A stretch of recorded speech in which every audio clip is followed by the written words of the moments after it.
के बाड़ू तू? के बाड़ू तू? सामने काहे ना बाड़ू? रुक।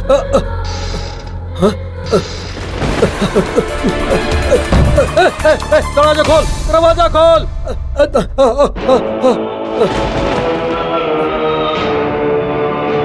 तू हमरा से भागत काहे बाड़ा? तू हमरा से बात करा। हमके जायदा,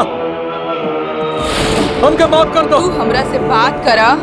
हमके जायदा, हमके जायदा, हमके जायदा। ना ना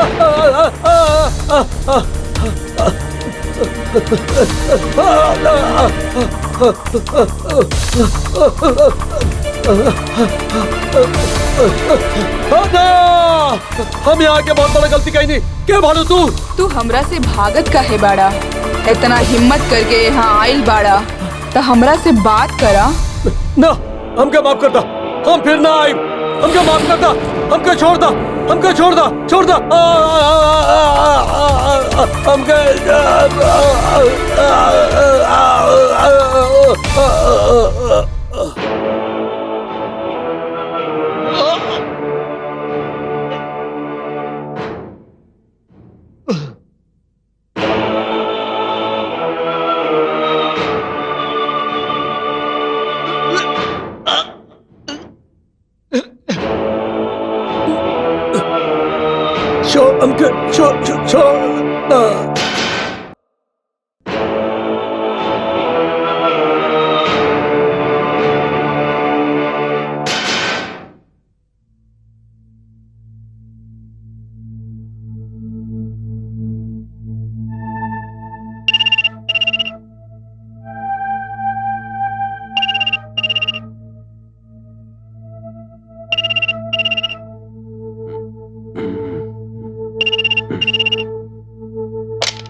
हेलो,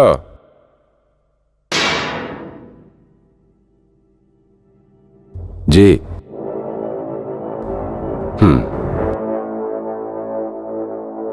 ठीक बा जी।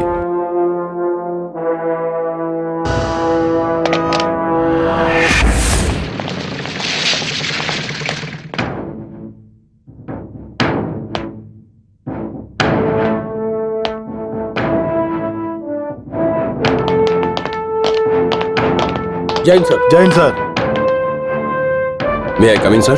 कम in. Inspector Amit Srivastava, please take your seat. शुक्रिया। Thank you sir. Inspector, Ulal Haveli में एगो और मौत हो गई बा। ओह सर, ये लाल हवेली के मामला दिन ब दिन गंभीर हो रहा बा। पुलिस डिपार्टमेंट ये जमीन नीलामी में ले रहा है और बहुत जल्दी हमने वो जमीन पर अपन हेडक्वार्टर बनावे चाहता नहीं। हमने अपन डिपार्टमेंट के 2 केयरटेकर भी भेज ले रहनी, मगर अफसोस कि वो दोनों के मौत हो गई और वो दुनिया वालन के सामने वो दोनों के मौत राज बन के रह गई। इंस्पेक्टर, हम तोहरा ऐसे यहाँ बुलौले बानी कि तोहरा राज से पर्दा हटावे के बा।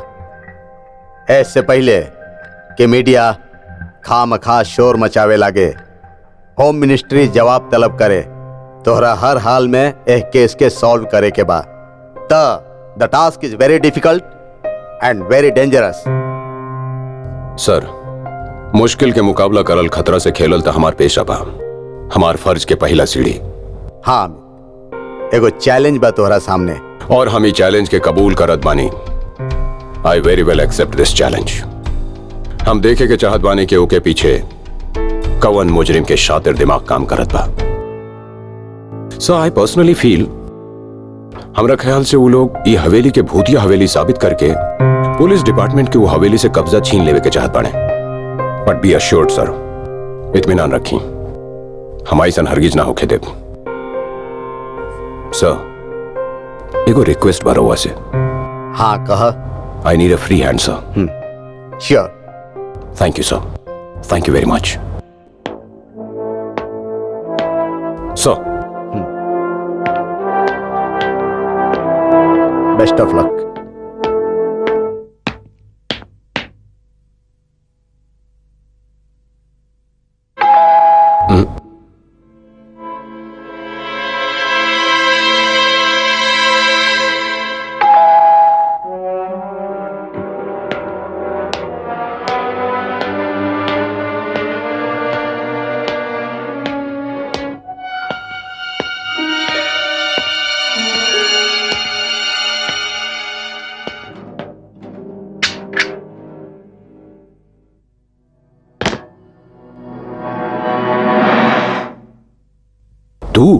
हाँ हम।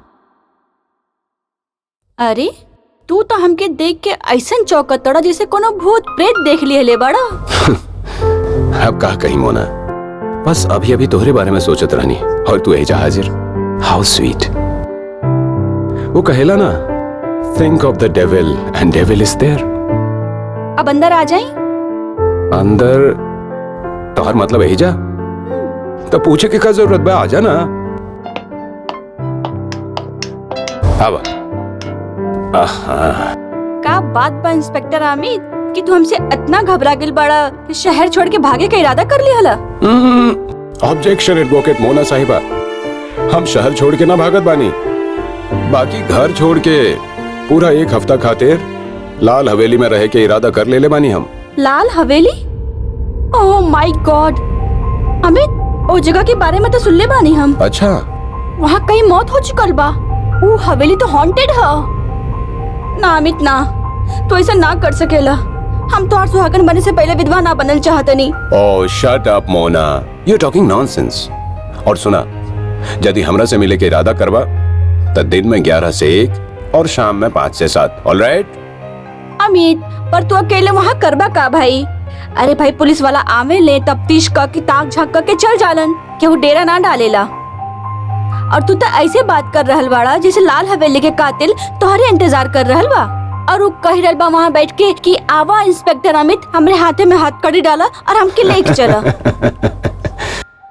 सही बा वकील साहिबा, बाकी माफ करा, राउर दलील हमारी इरादा ना बदल सकेला।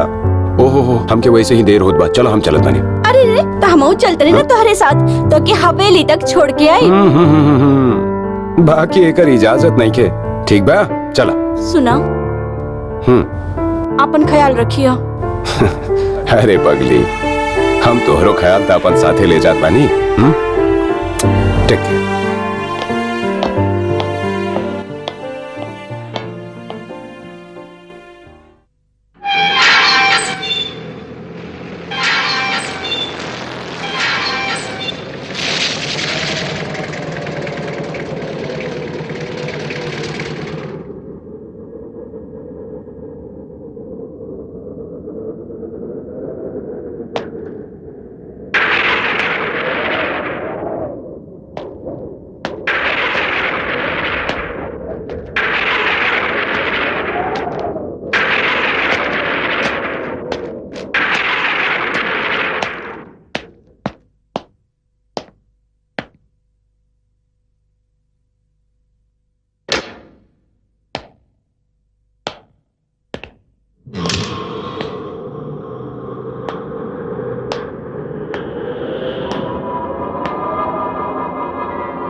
चला, कम से कम फोन तो चलत बा। अब थोड़ी देर में इहो बंद हो जाई। के बाड़ू तू? हे, रुक जा। हम कहानी रुक जा, रुक जा, रुक जा, रुक जा, हम कहानी रुक जा।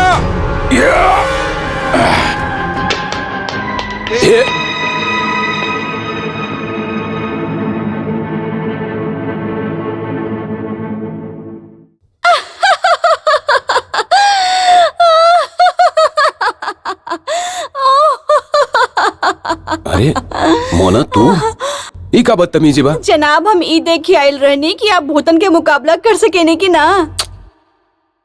देख ले लू, ठीक बा। और अब ध्यान रखिया, भूल के भी दोबारा कबो ऐसा मजाक न करिया। अरे यहाँ अंधेरा रहे, हम मुजरिम समझ के तोहर पीछा करत रहनी। मोना, तू अच्छा तरह से जाने लो कि हम मुजरिम के साथ कितना सख्ती से पेश आवे नहीं। हमार गन हमेशा लोडेड रहेला और हमार निशाना कबो ना चुकेला। हाँ हाँ, जानत बानी। फिर भी ऐसा मजाक करे के हिम्मत करे लो तू। आई टेल यू मोना, तोहरी मजाक करे के आदत तोहरा खातिर बहुत महंगा पड़ सकेला। खैर, ई बखत तोहरा यहाँ आवे के वजह पूछ सके नहीं? अगर इतना गुस्सा से पूछबो त वजह ना बताई हम। ओह मैडम, ई बखत राउर यहाँ आवे के वजह पूछ सके नहीं? That's better. दरअसल हम तोरा खातिर खाना लेके आइल बानी। हम सोचनी कि कहीं तोरा के भूखा ना सुते के पड़े। और वैसे भी ऐसा भूतिया महल में खाना जो कबो ना खैले रहनी, सोचनी कि मजा आ जाए। बाकी मोना, तू यहाँ आइलू कैसे? हमार मतलब तो हरावे के पता तक ना चलल। अरे कैसे इंस्पेक्टर बड़ा भाई? हाँ, और कातिल के कैसे पकड़बा? अरे बाबा, हम रिक्शा में आयल रहनी और रिक्शा हमके मेन रोड पर ही छोड़ दियालस। बाकी तो हर खातिर दरवाजा के खोलस? दरवाजा तो खुलल रहे। भाई, हम जरा सा पुश करनी, दरवाजा खुद ही खुल गई।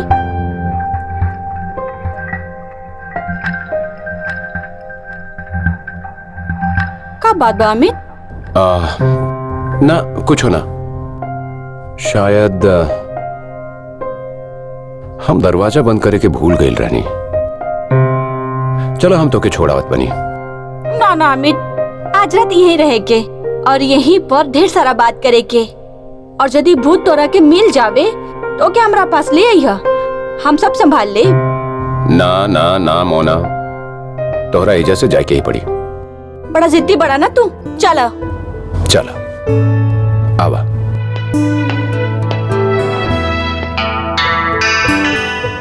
अरे अमित, दरवाजे कैसे बंद हो गए?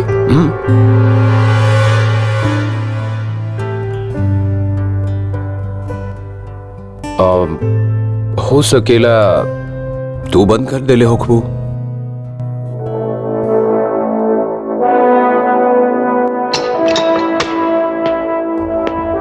आवा।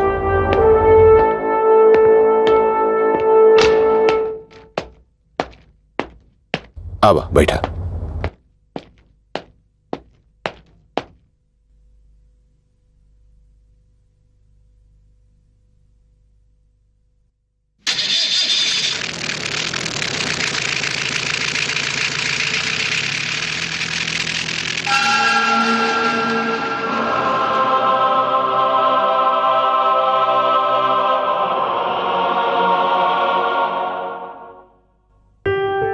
ए, हम यही खातिर तो तोहरा के दिल देनी, काहे कि तू बहादुर बड़ा,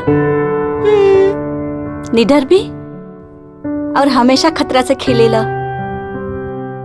पर कबो कबो डर लागेला। यही से ता तोहरा सुरक्षा खातिर भगवान से दिन रात प्रार्थना करेनी।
रुक जा।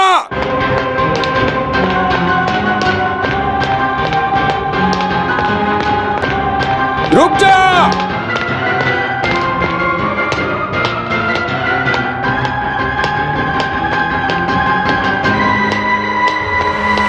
Damn it. Huh?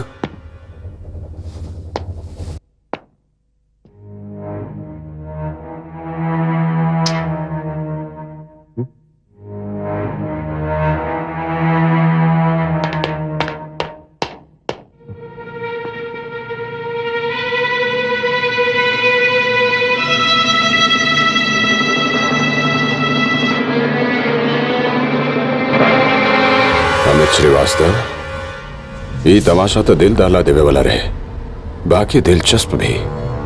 एके देख के कोनो भी कमजोर इंसान के दिल के धड़कन बंद हो सकेला। खैर, तुझे भी बाड़ू, हमरा से ना बच सकत बाड़ू। हम आत्मा पर तो यकीन करे नहीं, बाकी भूत प्रेत पर ना। हमके तो हर इंतजार रही बस।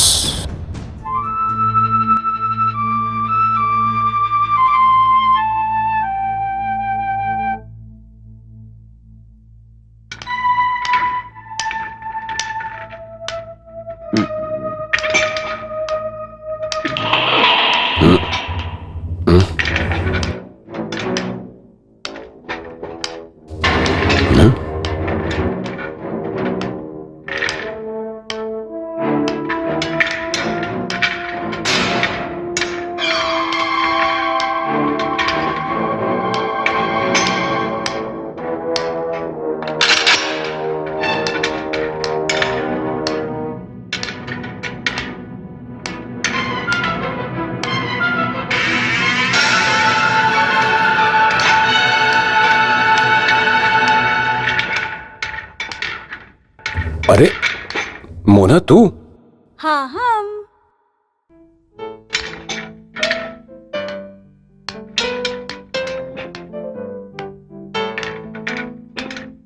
Good morning.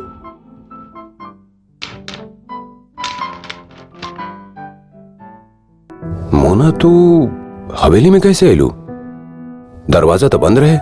अरे ठीक उहे तरीका से जोना तरीका से रात में आयल रहनी, बाकी दरवाजा बंद ना खुलल रहे।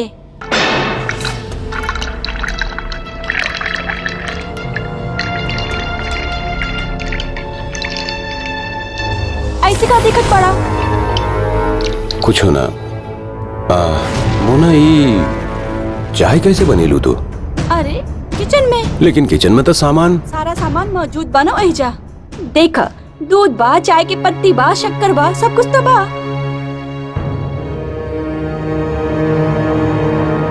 देखा देखा, हमके ऐसे डरावे की कोशिश मत करा। अरे तू तो ऐसे रिएक्ट करता रहा जैसे किचन में कुछ रहल ही ना, और कोनो भूत प्रेता के सामान रख के चल गई। देखा इंस्पेक्टर अमित, हमार नाम मोना ठक्कर है का? पेशा से तो हम वकील हैं, बाकी नेशनल हॉकी टीम के कैप्टन भी बानी।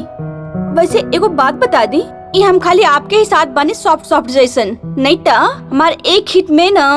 ठीक बा, चाय दे दा। ओके। Thank you.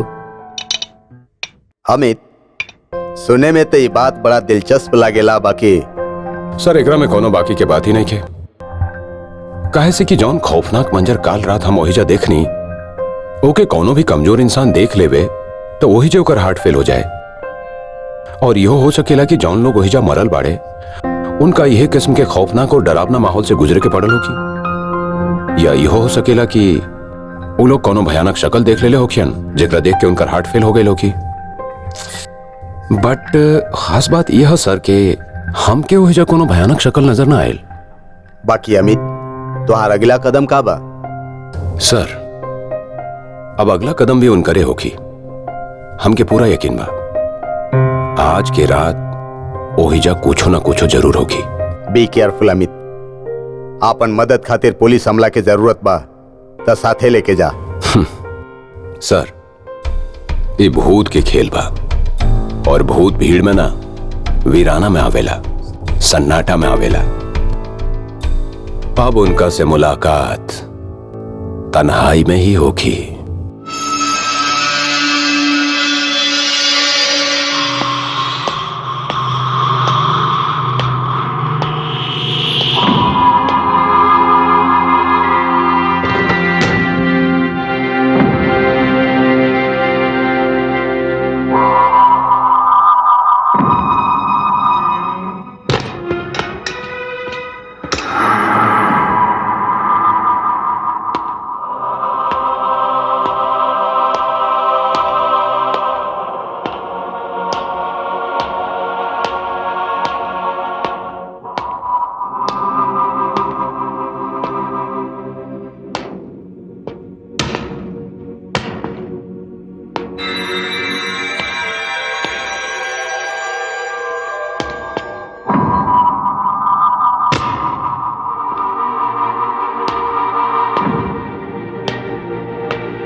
Stop it Mona, this is too much. हमके तुम्हारी हरकत पसंद नहीं के। माननी के हमनी एक दूसरा के बहुत अच्छा दोस्त हैं, एक दूसरा से प्यार करेनी। बाकी एक के मतलब ई ना बाकी तू हमार पेशा हमार फर्ज के साथ खिलवाड़ करा। नो आई एम सॉरी, हम ये हरगिज बर्दाश्त ना कर सके नहीं। अरे तू तो ये मामला के जानत बाड़ू कि ये मामला कितना पेचीदा बा, कितना संजीदा बा, फिर भी ये किस्म की हरकत करत बाड़ू। हमरा तो समझ में ना आवेला कि ऐसन बेहुदा हरकत करके तू का साबित करे के चाहलू? हाँ बोला, जवाब दा। मोना हम तोहरा से कुछ पूछ रहल बानी। I want a reply from you. I just don't understand कि तू इस तरह से काहे बिहेव करत बाड़ू। अरे तू एगो वकील बाड़ू, ई केस के गंभीरता के तू अच्छा तरह से समझेलू, फिर भी बोला मोना, जवाब दा। मोना मोना मोना रुक जा, रुक जा, रुक जा, हम कहने रुक जा, तू ऐसे ना जा सकेलू मोना।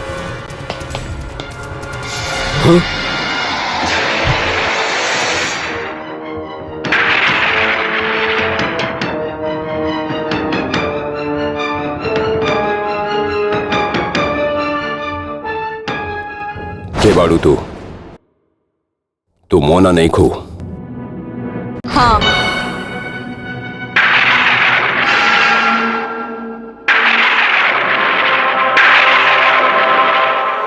हम मोना ना है, हम माधवी बानी, मिसेस माधवी कैलाश राय।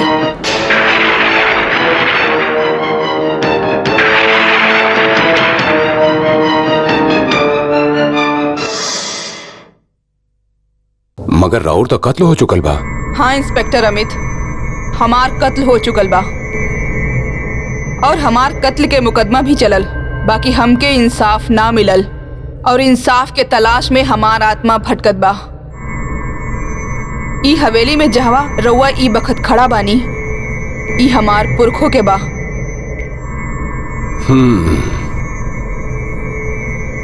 तो रउआ इंसाफ के तलाश में भटके वाली एगो आत्मा पानी।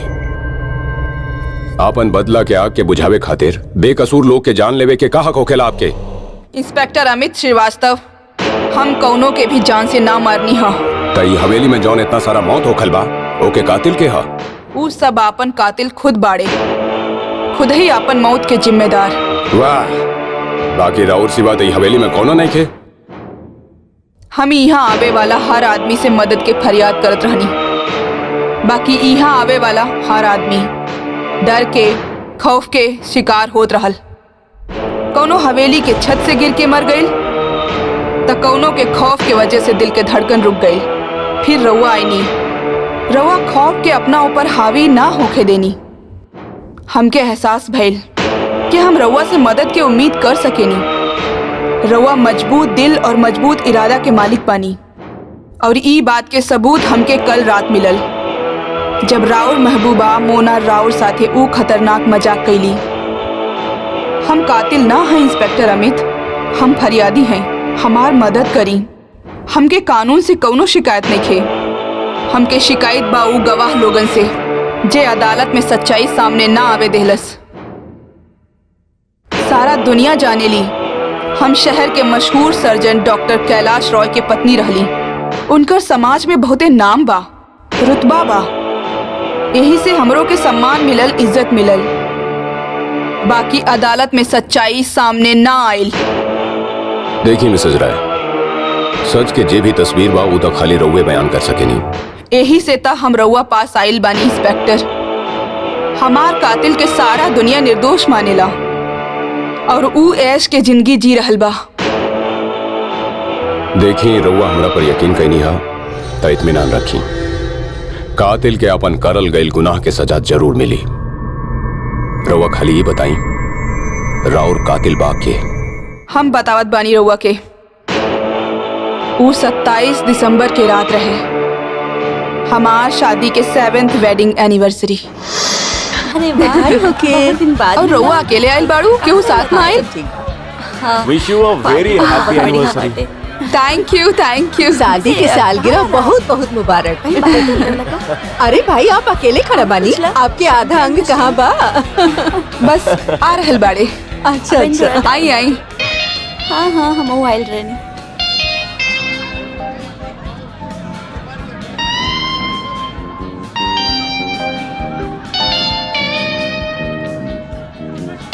Thank you very much. Happy anniversary Thank you. Happy anniversary. Happy anniversary. Sorry for being late, John. Doctor Kailash, शादी के सालगिरह मुबारक हो गए। Thank you very much. कहिए, का ले हम? रउआ शरबत में मिला के जे भी दे हम पी ले। वैसे भी आजकल मिलावट के जमाना बा, प्योर चीज मिलेला कहाँ? अच्छा तो लगा। You are right. Waiter. इली, ये खाली शरबत नहीं खे, इकरा में कुछ खास मिलल बा। Thank you. Lady, soft drink for you. धन्यवाद। Cheers. Cheers.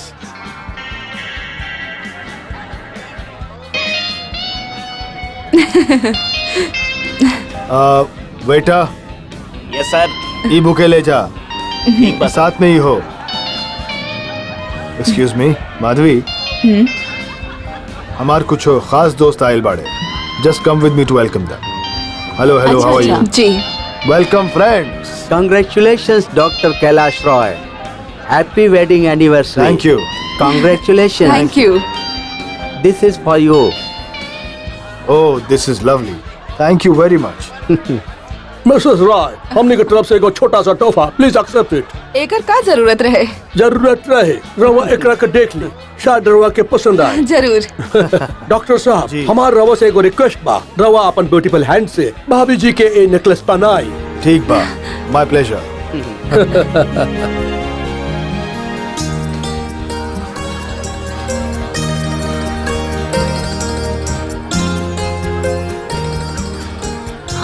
Wow. It's beautiful. Thank you very much.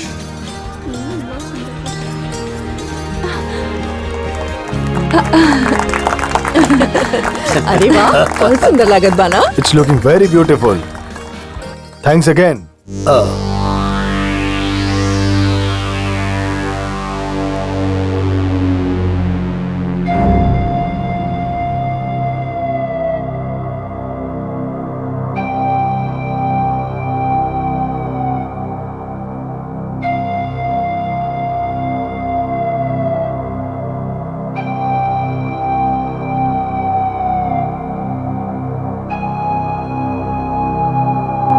Friends, चला यहाँ पार्टी कल जाए।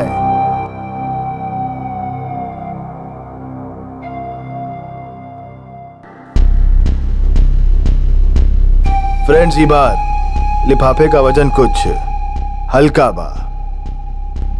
रवा के तरफ से भी बार माल के सप्लाई हल्का रहे। लेकिन फ्रेंड्स, ई बार हम ऐसन माल सप्लाई करब जेकर वजन हल्का जरूर होई, लेकिन धमाका बहुत बड़ा होई। आई एम श्योर कि राहुल फ्रेंड्स बहुत खुश होई। What are you offering us? का बाय बार?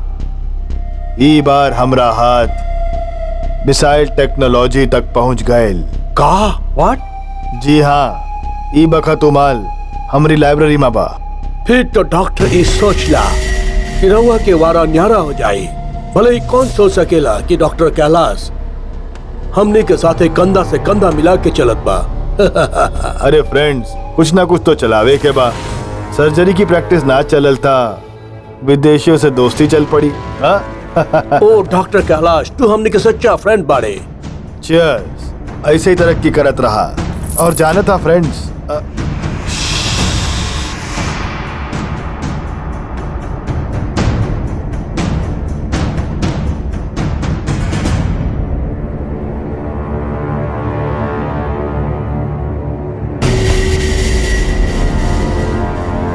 माधव,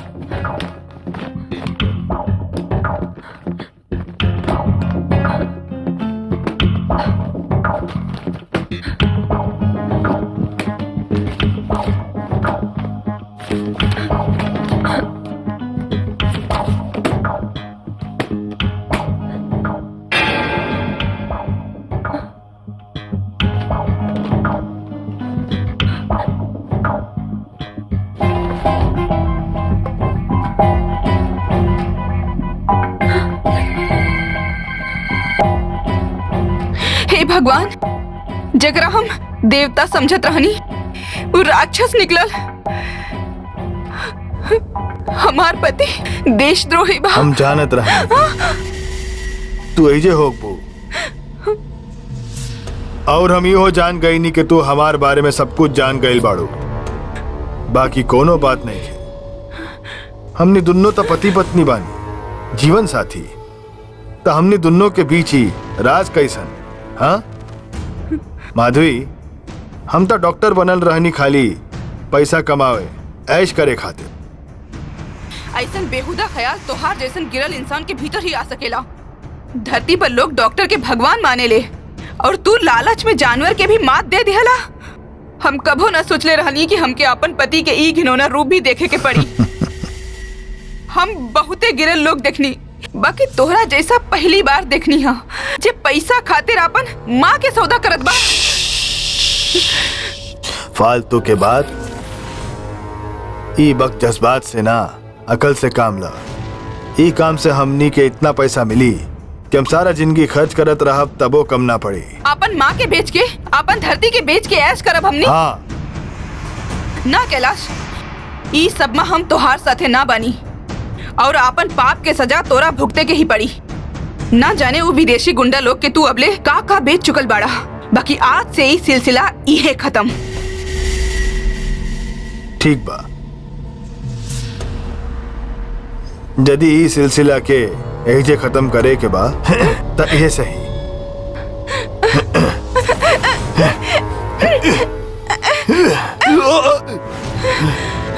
माधवी, माधवी, माधवी रुक जा।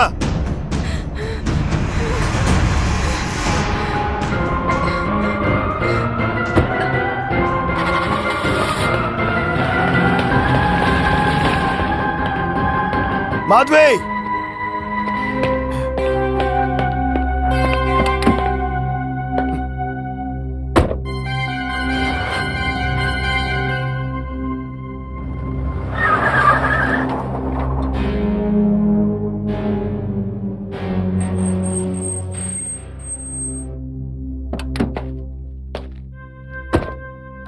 माधवी, माधवी, माधवी, माधवी, माधवी कहवा बाड़ू तू? माधवी वो फाइल हमका दे दा। माधवी, माधवी, माधवी कहवा बाड़ू? कहवा गईली?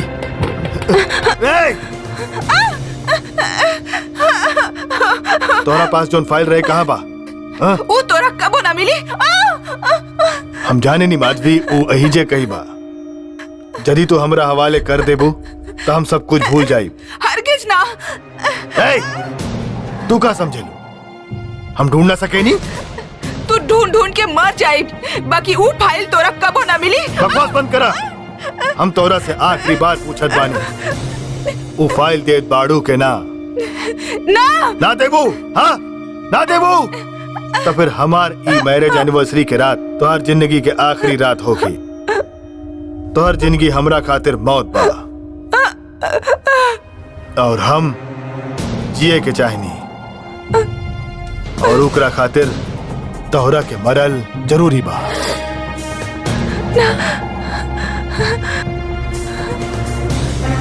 ना ना कैलाश,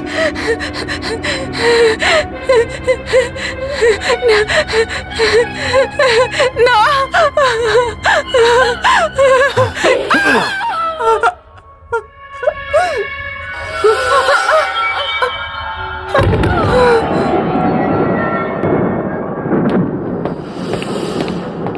डॉक्टर कैलाश राय, रउआ पर इल्जाम बा कि रउआ आपन बीवी मिसेस माधवी राय के बहुते बेरहमी से कत्ल कैले हाँ। का रउआ के आपन जुर्म कबूल बा? जज साहब, इंसान जेकरा से प्यार करेला ऊ ओकर नाम पे खुद ता कुर्बान हो सकेला, बाकी ओका कत्ल ना कर सकेला। पब्लिक प्रोसिक्यूटर मिस्टर सक्सेना, मुकदमा की कार्रवाई शुरू कइल जाए। Thank you your honour. Your honour, 27 दिसंबर की रात कातिल कैलाश राय और मकतूला माधवी राय के मैरिज एनिवर्सरी रहे। I object your honour.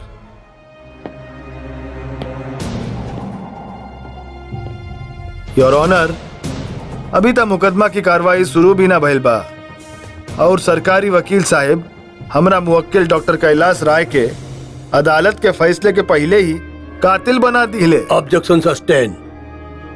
ये बात के ख्याल रखल जाए कि अदालत में जबले कोनो पर इल्जाम साबित ना हो खेला वो बेगुनाह हो खेला। डॉक्टर कैलाश राय पर भी कुछ साबित ना भइल, ऐसे अदालत उनका बेकसूर समझेला। Yes your honour. Proceed on. Your honour, हम यह कहत रहनी कि 27 दिसंबर की रात डॉक्टर कैलाश राय और श्रीमती माधवी राय के वेडिंग एनिवर्सरी के पार्टी चलत रहे और उहे रात मिसेस माधवी राय के अपन पति के एगो ऐसन किरदार के बारे में पता चलल जेकरा बारे में ना ता ऊ और ना ही तमाम शहर जानत रहे।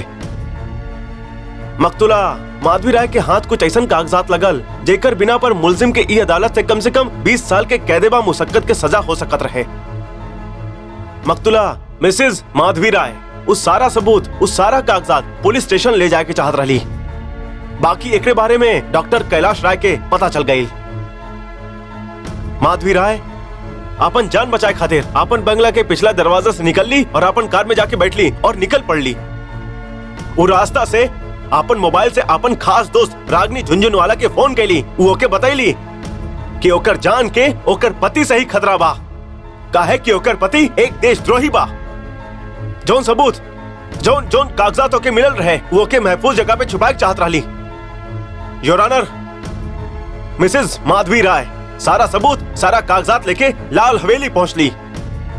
उहे पर डॉक्टर कैलाश राय अपन पत्नी माधवी राय की निर्मम हत्या होकर कत्ल कर दिलस। योर ऑनर, पुलिस के माधवी राय के लाश दूसरा दिन सुबह 9 बजे मिलल, वो भी जब रागनी झुंझुनवाला उनका फोन करके इत्तला दिली। That's all your honour. Your honour, सबसे पहले तो हम सरकारी वकील साहब के मुबारकबाद देवे के चाहनी। बहुत अच्छी कहानी सुनैले बाड़ी अदालत के सामने। योर ऑनर, हमारा आज तक के करियर में इतना कमजोर मुकदमा कबो ना आए। जेकरा में शहर के एगो मशहूर और नामी सर्जन हमार मुवक्किल डॉक्टर कैलाश रॉय के ऊपर उनकर अपने ही पत्नी के कत्ल के मुकदमा बा। योर ऑनर, ना तो ही कत्ल के कोनो चश्मदीद गवाह बा और ना ही कोनो सबूत। महज मिसेस रागिनी झुनझुनवाला के आरोप पर एकरा कत्ल मान लेवल गई। योर ऑनर, एजा हम अदालत के एगो अहम बात बतावे के चाहनी और वही बा कि मिसेस रागिनी झुनझुनवाला हमार मुवक्किल डॉक्टर कैलाश रॉय से जाति दुश्मनी रखेली।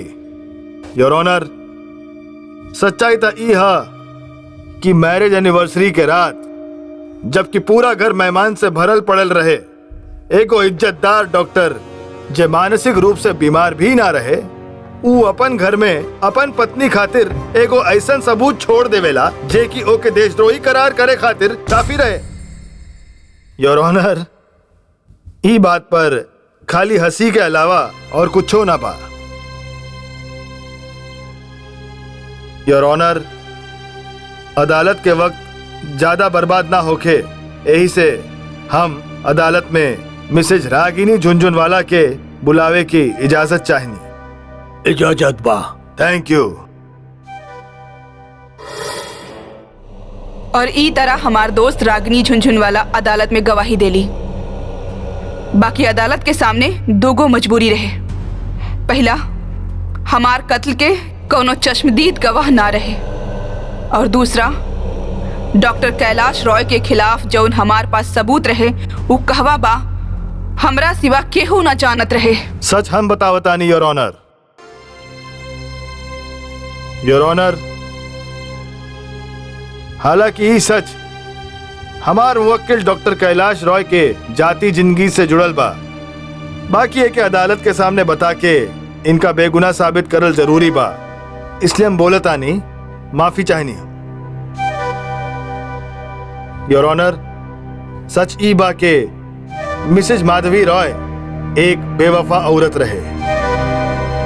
उनकर अपन पति के अलावा केहू और से प्यार रहे।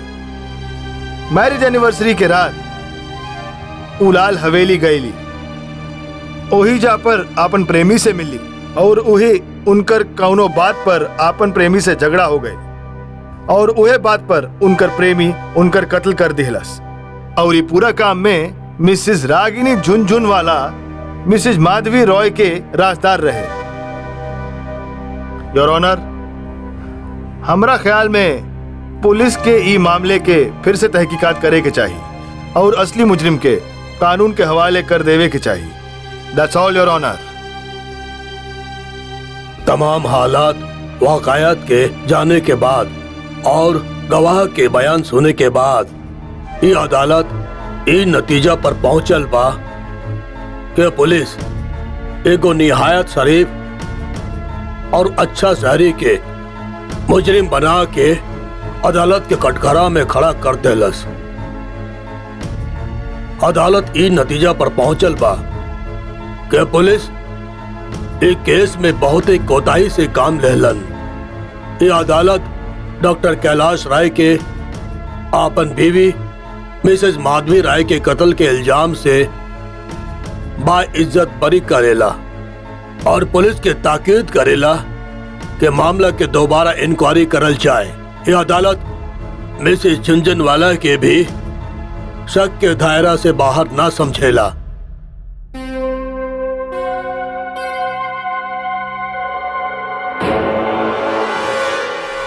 इंस्पेक्टर अमित श्रीवास्तव, हमार दोस्त होके के खामियाजा रागिनी के भुगते के पड़ल। पुलिस ओके पीछे हाथ धो के पड़ गई। वो तो लाख लाख शुक्र बा भगवान के कि केहू बड़ा आदमी के बीवी बाड़ी। कौनो मामूली औरत रहती तो ई वक्त ऊ जेल में रहती। मिसेस रॉय, हम मानत है रउआ कि हमके खाली माधवी कही। मिसेस रॉय हमरा खातिर एगो गाली बा। हम एगो ऐसन कमीना से प्यार कई नीचे जे देशद्रोही निकलल।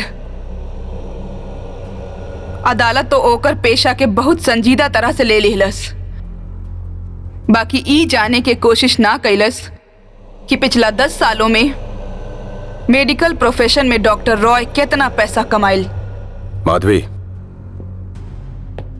हमके तोहर मौत के बेहद अफसोस बा। बाकी कुदरत के निजाम पर केकर बस चलल बा। खैर, जे होखे के रहे वो हो चुकल बा। बाकी अब जे होखे के बा वो करल बहुते मुश्किल बा। काहे से कि डॉक्टर कैलाश राय के अदालत बा इज्जत बरी कर दिले रहे। यही से अब ओके दोबारा मुजरिम साबित करे खातिर हमनी के ठोस सबूत के जरूरत बा। तो अब हम का समझी? हमके इंसाफ कबो ना मिली? ना मिसेज राय, रउआ के इंसाफ मिली, जरूर मिली। इंस्पेक्टर अमित, ई बहुते जरूरी बा। ई हमरा खातिर जरूरी बा, काहे से कि आज भी हमार दामन पर बेवफाई के दाग लागल बा।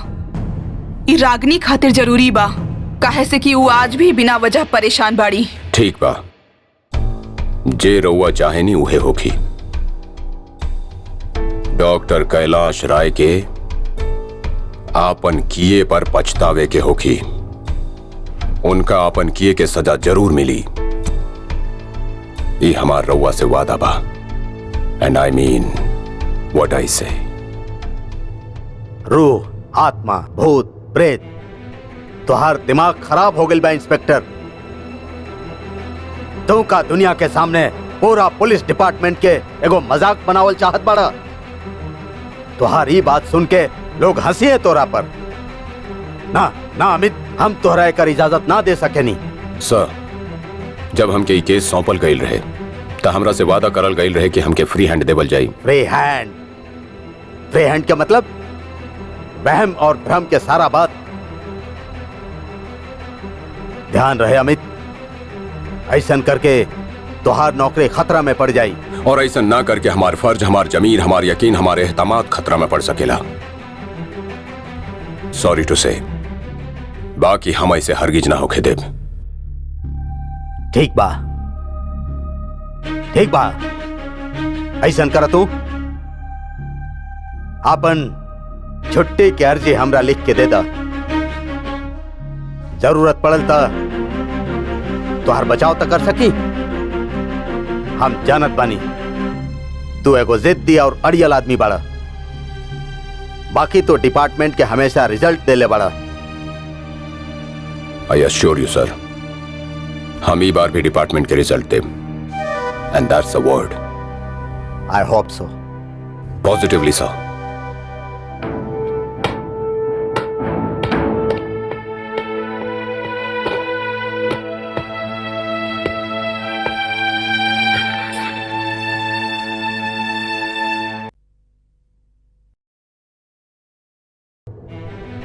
मेम साहब, आपसे केहू इंस्पेक्टर सिन्हा मिले आइल बाड़े। हम कोनो पुलिस वाला से ना मिले चाहे नहीं। फिर कोनो इंस्पेक्टर आई और फिर हमके परेशान करी। गुस्ताखी माफ। बिना इजाजत भीतर आए खातिर माफी चाहे नहीं। हाँ, हम जाने नहीं कि रउआ पुलिस वालन से काफी नाराज बनी और पुलिस वाला रउआ के परेशान भी बहुत कैले बाड़े। सब पुलिस वाला एक ही जैसन होखेलन। आई एम सॉरी टू से, रउआ ज्यादती करत बानी। एनीवे, दरअसल हम रउआ के पास राउर सहेली मिसेज माधवी राय के वजह से आयल बानी। वो हमके रउआ बारे में बतैली। आप होश में बानी या हमार मजाक उड़ावे आयल बानी? देखी, हम रउआ से खाली ही जाने खातिर आयल बानी के 27 दिसंबर के रात जब मिसेज राय रउआ के मोबाइल पर डॉक्टर कैलाश राय के बारे में बतैले रहली तो रउआ का कहले रहनी? देखी, ई बारे में हम आपके कुछो न बता सके नहीं।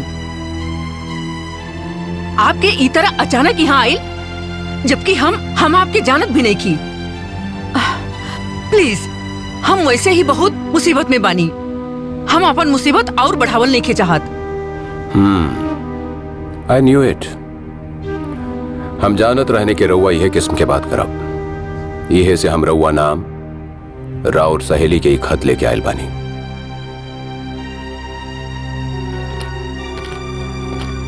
ये देखी,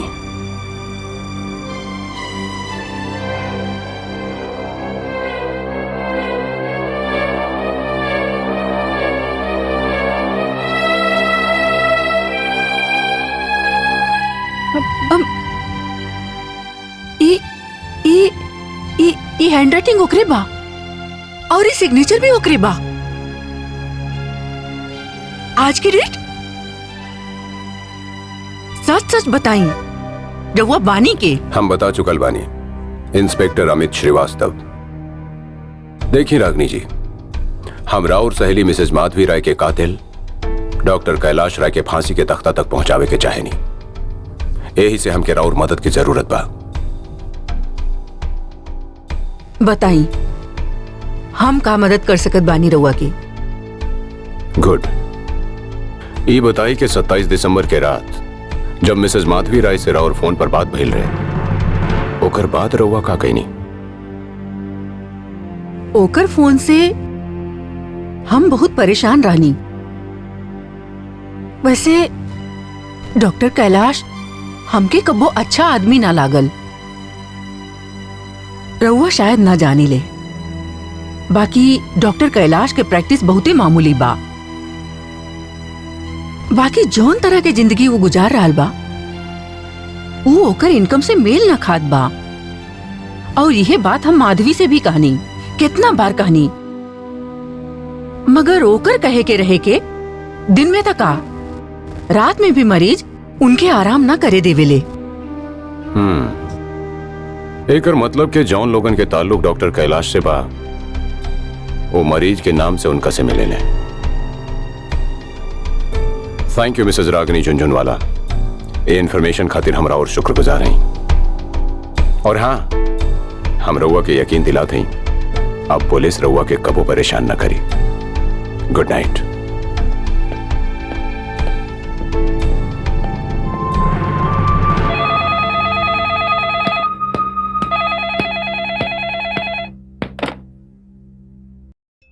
hello, doctor Kailash Roy. Patient number 444। का बात बा भाई, ये बार रहुआ हमार इंस्टॉलमेंट ना भिजवाई नहीं? चिंता मत करी फ्रेंड, ये बार इंस्टॉलमेंट के साथ एगो कीमती गिफ्ट नेक्स्ट फ्राइडे तक रवा के पास पहुंच जाए। Oh that's great, I will be waiting for you. Bye bye. Good evening sir. का भइलू जॉन डॉक्टर कैलाश के फोन हमनी टेप केले रहनी त टेलीफोन एक्सचेंज से पता चलल कि वो कौन नंबर से करल गइल रहे? जी सर, ई नंबर बा। ठीक बा, तू जा। ओके सर। डॉक्टर कैलाश राय। माधवी, धीरे धीरे हर रात से पर्दाफाश होखत बा। गुनाह के धूल में धसल डॉक्टर कैलाश राय के मुजरिमाना चेहरा इंसाफ के आंधी में अब साफ नजर आवे लागल बा। बस ई मामला में एगो आखिरी कड़ी बाकी बा, उ बा उ सबूत, वो फाइल जौन तू डॉक्टर कैलाश के लाइब्रेरी से लेके आयल रहलू। समझ में ना आवेला के वो फाइल कहवा चल गई। रागिनी झुंझुनवाला के बयान पर पुलिस ही हवेली के चप्पा चप्पा छान मार ले रस, बाकी उनका वो सबूत, वो फाइल कहीं ना मिलल। उ सारा सबूत हम रउआ के देब, बाकी उ सबूत मिल जाए के बादो एगो सवाल एक बार फिर उहे खड़ा बा, हमार कत्ल के चश्मदीद गवाह के बा? और जबले ई सवाल हल ना हो जाला, ना मुजरिम के सजा मिली, ना हमके इंसाफ। दिस इज अ वैलिड पॉइंट। बाकी मसला ही बा के इस सवाल के हल कैसे ढूंढल जाए। ई सवाल के हल ताई कानून के माहिर ही बता सकेला। अब हम रउआ के बतावत बानी कि का करे के बा। मिस मोना ठक्कर, इंस्पेक्टर अमित श्रीवास्तव अदालत के कायदा कानून ना जानेलन, बाकी आप तो वकील बानी, आप तो कायदा कानून जाने नी। एक केस कब के खत्म हो चुकल बा, ई मुकदमा दाखिल दफ्तर हो चुकल बा। ना योर ऑनर ना, फैसला अभी भइल नहीं खे, फैसला होए के बाकी बा। ई मामला में अदालत पुलिस के कंधा पर ई जिम्मेदारी डलले बड़े कि वो मिसेस माधवी के असली कातिल के ढूंढ निकाले। And your honour, with due respect to the chair, हम रउआ के बतावे के चाहेने कि हम कातिल के ढूंढ ले बानी। ओकरा गिरफ्तार करी, ओकरा पर मुकदमा चलाई, सबूत और गवाह से ओकर जुर्म साबित करी। बाकी आप लोग तो हमरा पास ई दरखास्त लेके चलाइल बानी कि कोनो वजह के तहत कोनो मजबूरी के तहत ई मुकदमा यहाँ न चल के लाल हवेली में चलावल जाए, जैसे मुकदमा ना भइल एगो स्टेज पर खेलल जाए वाला ड्रामा हो गई। ना योर ऑनर, ई बात नहीं खे। तो फिर का बात बा? योर ऑनर, दरअसल इंस्पेक्टर अमित श्रीवास्तव के ई मुकदमा के एगो चश्मदीद गवाह मिल गई बा। बाकी वो चश्मदीद गवाह कोनो खास वजह से या हम कहीं कोनो मजबूरी से ई अदालत में पेश ना हो सकेला। हाँ, बाकी उलाल हवेली में जरूर आ सकेला। लेकिन कैसे मुमकिन बा? मुमकिन बा योर ऑनर। योर ऑनर, ई दरख्वास्त अदालत में पहली बार नहीं करल जात। इन 1947 में द्वारिका 10 वर्सेस मानिक चंद केस कोलकाता में ऑनरेबल कोर्ट उ मुकदमा की सुनवाई मानिक चंद के पुश्तैनी मकान में कैले रहे। और वही तरह 1951 भोपाल में इकरामुद्दीन वर्सेस बशीर खान के केस में भी इंसाफ के खातिर यही इजाजत देवल गई रहे। और एक बार हम कानून के नाम पर रउआ से दरख्वास्त करतनी कि इंसाफ और कानून के जिंदा रखे खातिर रउआ एक केस की कार्रवाई लाल हवेली में ही कराई।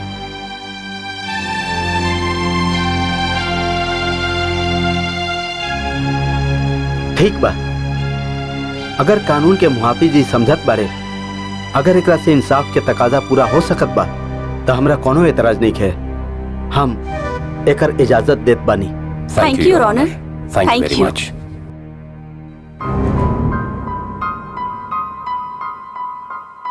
आप सभी जानत बानी कि मुकदमा मिसेज माधवी राय के कत्ल के मुकदमा बा।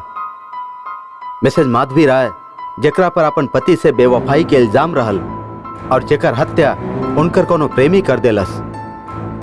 इंस्पेक्टर अमित श्रीवास्तव और एडवोकेट मिस मोना ठक्कर जब अदालत के ई यकीन दिवौली कि वो अदालत के सामने मिसेज माधवी राय के कत्ल के चश्मदीद गवाह पेश कर सकत बाड़न, तब अदालत उ लोग के ई सारा कार्यवाही इलाल हवेली में करे के इजाजत दे दिलस। अदालत सरकारी वकील के हुक्म देत बिया कि वो मुकदमा के कार्यवाही शुरू करस।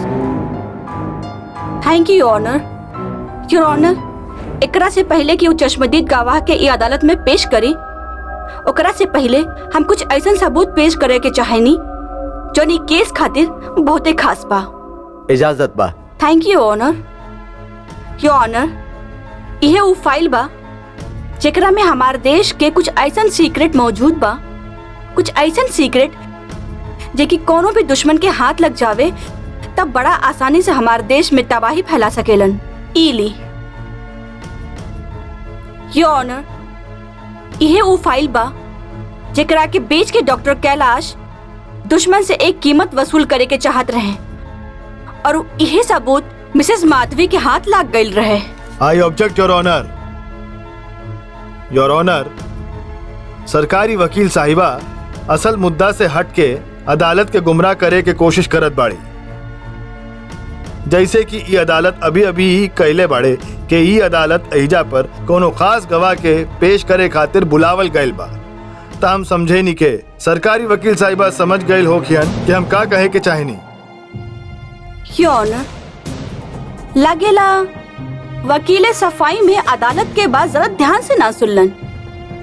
ई अदालत में कोनो खास गवाह ना बल्कि चश्मदीद गवाह पेश होके वाला बा जे अपन आँख से खून होखत देखलस और हम वो चश्मदीद गवाह के ई अदालत में पेश करे जात बानी जेकरा के देख के डॉक्टर कैलाश के होश उड़ जाई। हो सकेला वो अपन दिमागी संतुलन खो बैठे और इहो हो सकेला योर ऑनर डॉक्टर कैलाश के दिल के धड़कन ही रुक जाए। I object your honour. Your honour, हम सरकारी वकील साहिबा से ही पूछे के चाहत हैं कि वो चश्मदीद गवाह पेश करत बाड़ी या फिर मौत का फरिश्ता। ये हमार मुवक्किल के डरा रहल बा, धमका रहल बा। हम आपके मुवक्किल के धमकावत नहीं की बल्कि कानून के आईना में उनका ओकर घिनौना चेहरा दिखावत बानी। योर ऑनर, अब हम अपन चश्मदीद गवाह के ई अदालत में बुलावे के इजाजत चाहेनी। इजाजत बा। Thank you honour. आई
रउआ गीता पे हाथ रखे कसम खाई, रउआ जे भी कहब सच के सिवा कुछ न कहब। हम जे भी कहब सच कहब। मुकदमा के कार्यवाही शुरू कल जाए। Yes your honour. का रउआ मिसेस माधवी के कत्ल के चश्मदीद गवाह बानी? जी हाँ। का आप ए अदालत के बता सके नहीं कि रउआ का देखनी? हम सब कुछ आपन आंख से देखनी हा। हम रउआ के सब बताइब। जज साहब, उस 27 दिसंबर के रात रहे। कातिल डॉक्टर कैलाश रॉय और मकतूला माधवी रॉय के 7वीं मैरिज एनिवर्सरी की रात।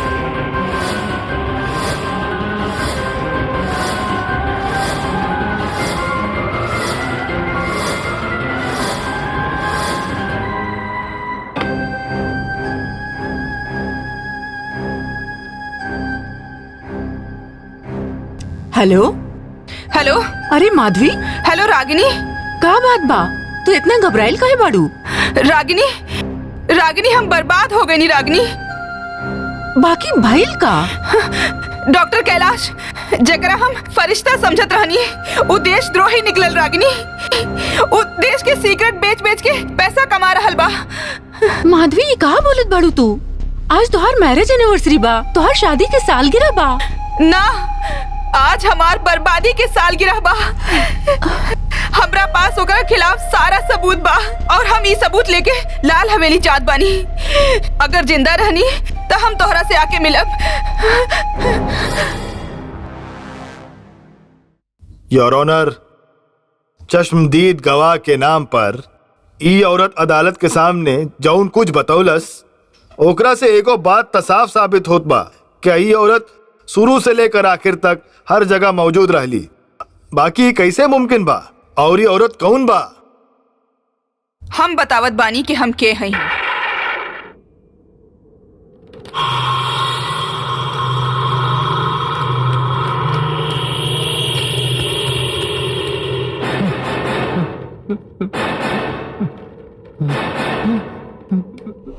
के बानी आप?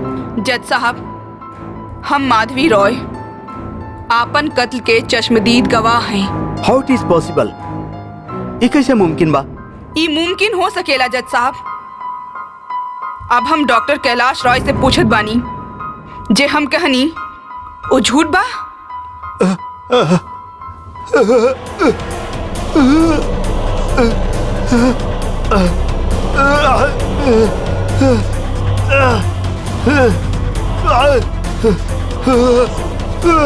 का हम आपन कत्ल के चश्मदीद गवाह नहीं की? डॉक्टर रॉय, आज तू कहीं ना भाग सकत बाड़ा। बोला, का तू कातिल नहीं खे? का तू देशद्रोही नहीं खे? हम कातिल बानी। हम तो हर खून कहीं नहीं हा। योर ऑनर, हम देशद्रोही बानी। हमके माफ कर दे माधवी, हमके माफ कर दे। ई कातिल ही ना, देशद्रोही भी बा। अगर ई खाली हमार कत्ल कैले होत तो हम शायद एकरा के माफ भी कर सकत रहनी। बाकी हम आपन धरती माँ के, आपन देश के बेचे वाला कबहू रहम के काबिल ना हो सकेला। हम राउर शुक्रगुजार हैं कि रउआ हमके यहाँ आवे के मौका देनी। हम शुक्रगुजार बानी इंस्पेक्टर अमित के और मोना ठक्कर के, जेकरा वजह से ये मुमकिन हो सकल। जज साहब, हम यहाँ से जात हैं ई उम्मीद के साथ कि हमके इंसाफ मिली और हमारा आत्मा के शांति।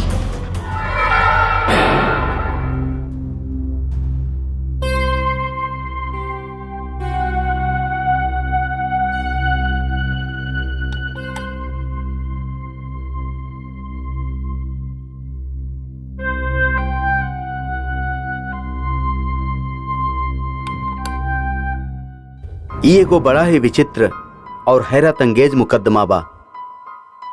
अकल हैरान बा कि अदालत आत्मा के गवाही के माने या ना माने, लेकिन अदालत के सामने सारा सबूत मौजूद बा और साथे साथे डॉक्टर कैलाश राय के इकबाल जुर्म भी। अदालत के एह बात पर कोनो शक नहीं है कि डॉक्टर कैलाश राय ही मुजरिम बाड़न। ई एगो ना दू गो जुर्म कैले बाड़न। आपन पत्नी माधवी राय के कत्ल और देश के साथे गद्दारी।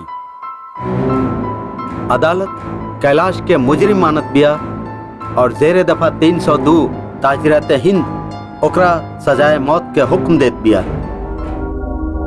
अदालत ये बात खास करके कहल चाहत बिया कि काश ये अदालत डॉक्टर कैलाश राय के 2 गो जुर्म खातिर 2 बार फांसी के सजा दे सकित। डॉक्टर कैलाश राय के गिरफ्तार कर लिहल जाए। जज साहब हमके माफ कर दी, हमके माफ कर दी जज साहब।